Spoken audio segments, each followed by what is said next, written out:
Hello, hello. It's Wisdom Wednesday. I'm never gonna get that name right. It's just not gonna happen. It is Wisdom Wednesday. There we go. Um, so welcome. Hello, hello. Now I don't know, Devin. Am I on the right? Am I on mine? I'm on mine, right? Yeah. Or am I on Swirling Sips? Let me know, because if not, I gotta switch. This is what happens when you have two accounts, you guys. But welcome to another Wisdom Wednesdays. Today, if you have been following me, if you saw the reel from yesterday, I'm talking about pricing. I'm talking about pricing what we're worth, and making sure that you're actually charging what you're supposed to be charging. And I really wanted to talk about this because it's just such an important topic when it comes to especially those in the creative field, but even more so, especially women, because we as women have a tendency to underprice ourselves. And so I wanted to kind of dive in and talk about that. Give me 1 second, you guys. Okay, there we go. So today we are talking pricing and how to make sure that you're charging what you're worth. So the reason why I wanted to talk about this is because I'm in way too many Facebook groups, way too many business groups where I see so many people asking, especially, this is more so for products, but it does happen a lot with service-based businesses where I see people like, oh, here's something that I offer, or here is a product that I've made. How much would you pay for this? And it annoys me to no end when people ask that question, because realistically and frankly speaking, how much somebody will pay for something is subjective, and it should not play into a big piece of how you come up with your pricing structure, because people will pay varying prices for things, right? They will pay a lot of there's lots of price points for any given product. You can take any product. Cars obviously is the one people like to use. There are Hyundais, there's Kias, there's Mercedes, there's your Maseratis. Huge price differences, right? It's a car. It's essentially a car. Vacuums. You got your Dysons who are out here for $400 or $500, and your Hoovers that are like $100. Like, so what people will spend on any given product is subjective. And it's the same thing with services. Depending on what you value, where you are in your business, where you're trying to be in your business, there's going to be different price points that people are going to pay. If you are newer, then people want to pay less for services because they don't have the money coming in. If you are a more established business or you're a corporation, those people are going to spend the money because they want it done fast. They want you to have a team. They want they want the value of the experience that a certain price point gives them. And so basing pricing off of what somebody will pay is not the way to go about pricing.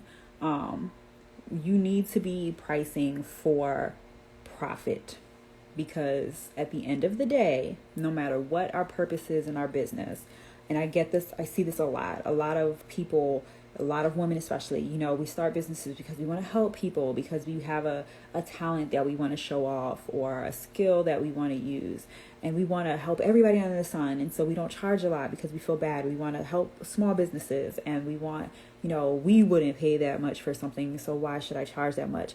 Most of the time, you are not your ideal client, right? What you would pay for something most likely isn't what you should be charging for something. And so that mentality of, we want to be everything for everybody is really how we get ourselves into places like burnout, where we feel like we're being overworked and underpaid, where we end up with clients who take advantage of our pricing and our time and our services because we're undervaluing all of that. And so they don't see the value in it, and so they treat you like shit. A lot of times when you're not charging enough, you'll end up with clients who are haggling with you over different aspects of what your services are, what you're providing to them. Whereas if you had a customer being charged 5 times that, no questions asked, this is what you need from here you go, XYZ, get it done. And so we're doing a disservice to ourselves when we're not pricing ourselves with value, when we're not compensating our time and our effort and our skills and our education and all of that stuff. We're doing ourselves a disservice if we're not pricing for that. So you want to make sure that you're thinking about that. Also, what you want to be thinking about, which a lot of people also neglect to think about when they're considering their prices, is what is the market for your price? We, of course, want to build our client list. We want to sell more products. We want to have more clients. We want to have a sustainable business. But charging low prices to get lots of clients, one, will lead to burnout, like I said, but two, you are undercutting the market. And this is especially true in product categories, a lot of DIY type stuff, but in services, you can undercut your market where that people now at higher price points who deserve to be charging those prices now have to explain why they are able to charge, or they are charging that much, when you are doing something for less and you're offering the same or more for less, when really maybe you just need to raise your prices and you shouldn't be offering it for less, because now you're undercutting the market that you're in. Other creatives, other entrepreneurs don't like that. And yes, I get there's a price advantage in business. You know, we want to be less than our competitors, but there has to be a reason for that. And if your competitors are charging more for what you're offering, there's a reason for that. They are putting in time. They are putting in effort. They have the skills. You probably do too. And so in our reality, you need to up your prices. So when it comes to service-based businesses, especially, here's some things that you have to think about. First of all, costs, right? Costs for product-based businesses are pretty easy to understand. For example, I sell products. How much does it cost for me to get a product made? How much does it cost for me to ship a product? And pretty much that's it when it comes to cost. You take that, multiply by 2, that gives you the price of the item, right? Then you add shipping. When it comes to your services, though, there are 2 types of different costs. There's indirect costs and there is direct costs. And so indirect costs are those things that you think about. Let me fix my camera here. I felt like y'all were sliding. Indirect costs are things like advertising, like whatever you're paying for your email subscription service, whatever you're paying for all of those. Like I have Tailwind, I have Flowdesk, I have Adobe, I have Dubsado, I have what else do I have that I pay for? Buzzsprout for the podcast. All of those are indirect costs. They're costs directly related to the upkeep of my business. They allow my business to keep running. And then any direct costs you have. So that might be anything for manufacturing that you have to do, any sort of labor. You typically won't have a lot of those in service-based businesses unless you're service-based businesses that, for example, employs others. So if you run an agency type business, and you have people working under you, 1099 contractors, those types of things, those would be direct costs. So that's just your base level cost. Indirect costs plus direct costs equals your cost. For products, it's cost of goods sold, how much it costs to manufacture something, how much it costs to ship something. That's your base level cost. So you want to start with that. After that, you want to look at the market. And I don't mean surveying potential clients for what they will pay you. That's not what that means. You want to look at your competitors. You want to look at the people who have the same level of skill as you, the same education, the same type of background, who work in the same industry as you, who offer the same type of services or products. What are they charging? Because that should be a baseline for what you set your prices at.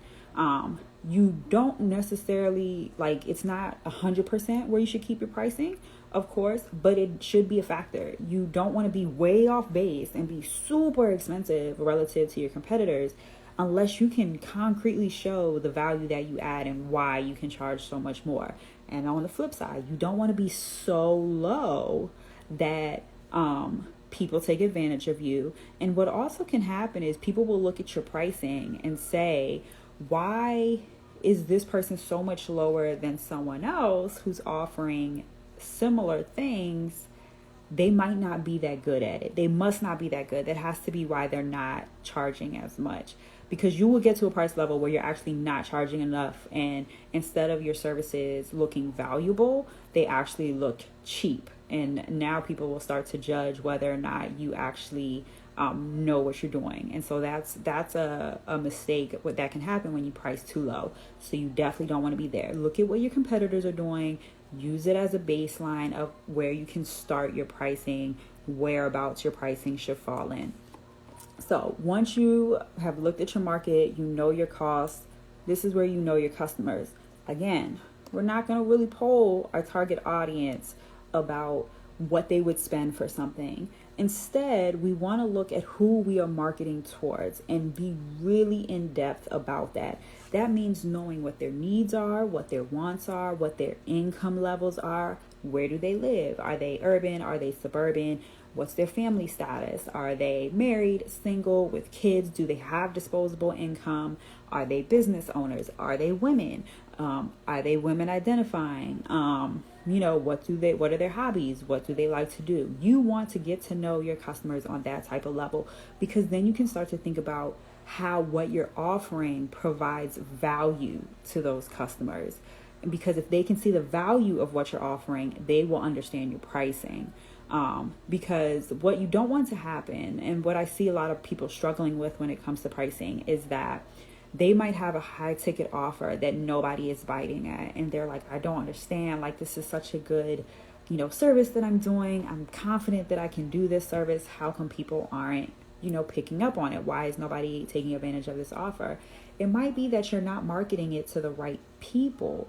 You probably haven't identified who the audience is for that target. And that's why they don't see a value in it.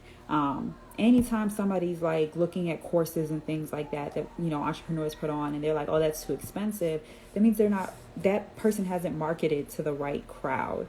Because the right crowd who sees value in what you're doing, and you have to make sure that you're actually displaying what value you're giving, and I'll talk about that in a second, but you want to make sure that the value that you are giving is clear enough that it justifies your pricing, and that the people that you are selling to are in the audience where they have the means to buy your services or your product. They have that disposable income. They're in the place in their business or in their lives where your product makes sense. They need it, or they want that service, and so you want to make sure that you're looking at your business through the eyes of your customers and through the eyes of your target audience to fully understand where you should be pricing at. Because if you know your customers inside and out, if you know that audience really well, then you know that you can put a product out there at a price point that makes sense for you, that's giving you a profit, and that your market's going to eat it up because they're like, yep, this is a good offer. I know I'm getting bomb shit at this price. It's probably a deal. I'm going to buy it. So you want to make sure that you really know your customers in depth. The big one that especially service providers always forget about is your time, right? It's so easy to price product service businesses because it doesn't take a lot of time, right? And I say that as somebody who has a product-based business or who had one. It takes the time for me to design. It takes the time for me to ship, package, go to the post office. You can calculate all that time. Service-based businesses are harder when it comes to figuring out what that time is, but you want to take it into consideration, because if you're a photographer, for example, or a social media manager like Devin, and you are spending 20 hours on a client, maybe you only think of it, oh, well, I only interact with that client for maybe an hour every week when we go over their reporting, right? So you're like, okay, that's not that bad. I'm making money for the time that I'm spending. When in reality, you are spending time researching that client's base. You are spending time creating graphics for that client. You are doing hashtag research for that client. You are doing posting for that client, engagement for that client. You are doing reporting for your client. You're getting ready for your meetings with that client. You're doing all of those things, and all of those take time. And however much time that's taking you, if it takes you 20 hours to work on one client with all the things you have to do for that client, and you're getting paid $150 for that client, how much does that actually boil down to on like an hourly basis? You're not even making minimum wage. And when you break it down like that, and again, we haven't even taken into consideration our direct and indirect costs. We haven't even factored in the pricing for all of the things that we're paying for to run our business. We're just talking about our time. We're not even at minimum wage yet. So you are not paying yourself anything to provide all of this for someone else. And of course, like in any industry, the more time you've been in the industry, the more experience you have, you're considered more trusted, reliable, you're an expert in your industry. You deserve to get paid for that, right? Like you deserve to have that pay like show up and show that you are worth that. And so you want to calculate your time, and it also helps you kind of show your customers or your clients the value that they get. You can say that, oh, I spend 20 hours a week on my clients. These are all the things that you get out of me at this price. And it's showing that, oh yeah, it's not just this one-time service that I'm paying for. It actually is a lot of work. So take all of that into consideration when you're doing your pricing. Because again, when you sit down and look at it, you could be getting $1 an hour. And yeah, you might have 10 clients who are paying you $150 a month, but you're tired because you're working so much. You haven't priced yourself adequately, so you don't feel like that money really is taking into account how much time that you're spending on each client. And you're probably going to get sick of it real quick. You're going to get burnt out. You're not going to want to do it. And so the way that you combat that, raise your prices to like $500 a client. Now you might only have 3 clients, but you're doing less work for more money. And you're actually like taking into consideration the time that you're spending that it takes to actually work with these clients. And the last one you want to do is know what your profit margin is. People forget about this stuff a lot because we don't think about it often in service-based businesses. So product-based businesses, essentially your profit margin, your cost of goods that it takes to manufacture, to ship, plus your time, times 2 is what typically it costs for product-based businesses, right? So if I can get a mug for $4, that means I can probably sell it for $8. Or if I want a bigger profit margin, raise the price to $10, right? When it comes to services, you want to look at your indirect costs, your direct costs, how much your time is worth, and then you want to add more, right? Typically, on average, it's about 10%, but depending on industry, it could be more or less. I don't like to go less than 10%, but typically around 10% is average, but it could be more than that. You can have a 20% profit margin. And what that helps you with when you have a profit margin, 1, it's how we make money. Profit margins are how we make money. But 2, it helps you account for those unknowns and those what ifs, right? So if you have a client who takes you more time than on average and you have a base package pricing, because you have a 10-15% buffer zone, you know that your time is adequately accounted for. The flip side works the same way. If you have a client that doesn't take you as much time, you're still going to create that buffer zone for those clients that might take you a little bit more time. Profit margins are how we make money. And again, I reiterate this so much because I think women especially forget this so much. The point of going into business, outside of whatever we value in business, whatever we're trying to accomplish in our business, the point, if you are not running a nonprofit, is to make money. So you have to price yourself so that you are profitable, whatever that means. It doesn't mean that you have to have a full-time job doing whatever you're doing if that's not what you want to do. But let's say you want to make it worth your effort, right? You don't want to just be giving away your time for free, because we only have a certain amount of time every day. The time that we're putting into our business can take a lot, which means we can use that time spent somewhere else if we want to.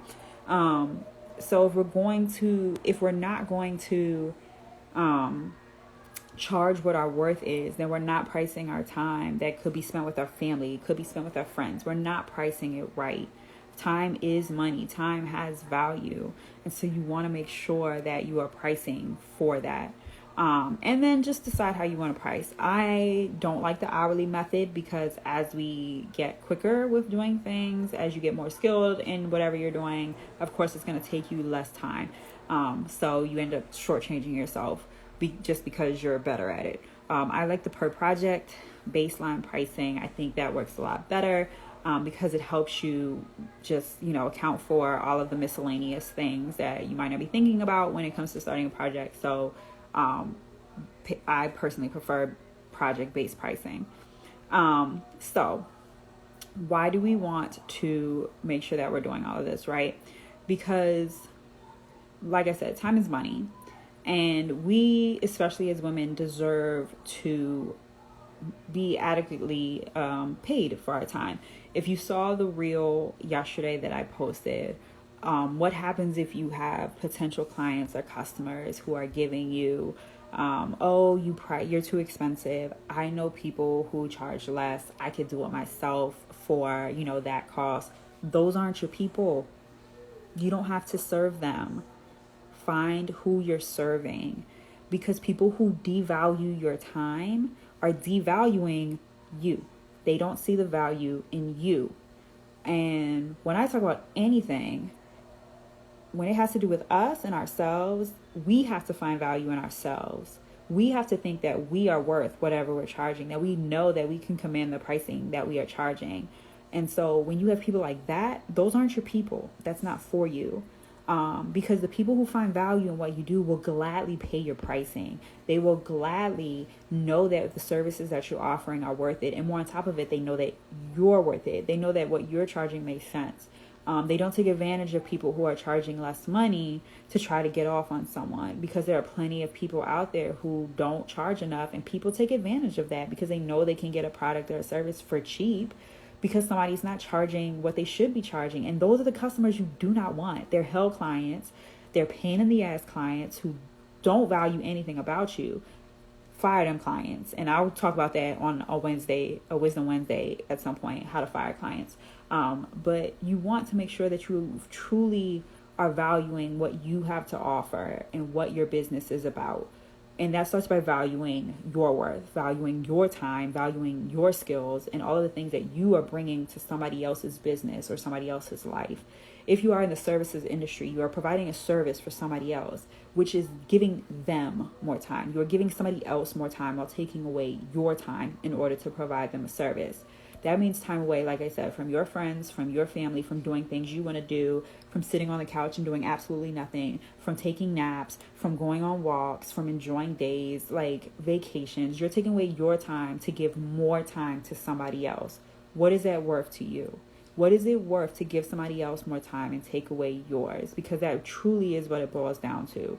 You want to make sure that you are pricing for what makes sense.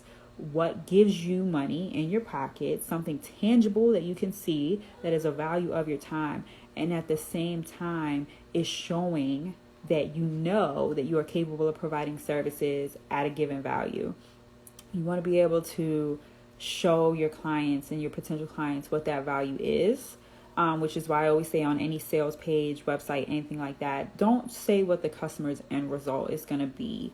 You want to show the value in what you're providing for them. So, when you book with me, for example, my own business, when you book with me, you're going to feel less stressed in your life. You're going to have organization in your business.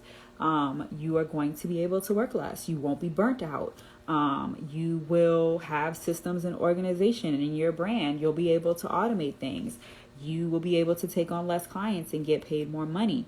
I'm letting my clients know that when they work with me, these are all of the things that they're getting. This is the value of my services. And so when they get those things, when they see all of that laid out, then they'll be like, oh, okay, this price makes sense for that. In fact, maybe she's not charging enough. It makes sense, for her to be charging this much, because look at all of the stuff I'm getting. I'm getting peace of mind. I'm getting time back. I'm not stressed. I'm not burned out. I'm getting more revenue in my business. And that gives the value in your brand. And so you want to make sure that you are charging your worth. It all boils down to how we look at ourselves, how we value our time, and what that means when we are charging for our services. Don't devalue yourself, right? You're worth it. You are worth how much you're charging, whatever you're charging. You are probably worth more. You probably can charge double what you're charging now, and you will still find clients. I probably at some point will do a live on how to differentiate yourself and how branding strategies and marketing strategies and things like that show visually what you're worth. They convey what your price point is, and how clients can easily kind of see that before ever even talking to you. But just know that when it comes to how you're pricing your services, you deserve to be paid. Period. That's it. You deserve it. You deserve money in your pocket. You deserve to be paid. So if you have any questions, let me know. I put in my stories yesterday. If you've ever had someone say something about your pricing and how you responded to it, I would love to hear comments like that. My response is, I'm sorry. My price is my price. Most of the time I don't say I'm sorry because I don't think I should apologize for what my pricing is. There are ways that if you have clients who you personally really want to work with, but you might be out of their budget, there are ways that you can, sell yourself to that. You can always say, yes, my price is a little bit over your budget. This is what my pricing is because this is the value that I'm offering. That's when you can show your value. So it might make someone who's a little hesitant to spend whatever your price is. It might make them more comfortable with spending their prices. You can always offer to do payment plans and say, yes, I know my price might be a little high for you. This is the value that I provide in my service. This is what I can do for you. Instead of paying it all at once, we can do it every 2 weeks. You can pay me X, Y, Z, put it in a contract, get it in writing. But that's ways that you can sell without devaluing your worth. Don't offer people discounts, right? Instead of offering somebody a discount on your pricing, throw in something a little bit extra that doesn't take you much time, because then they're like, oh, I got something for free. So make sure that you are finding ways to show that you are providing value, that you're providing worth without devaluing your services. Like I said, I'm a big advocate for throwing in a little bit something extra versus giving somebody a discount.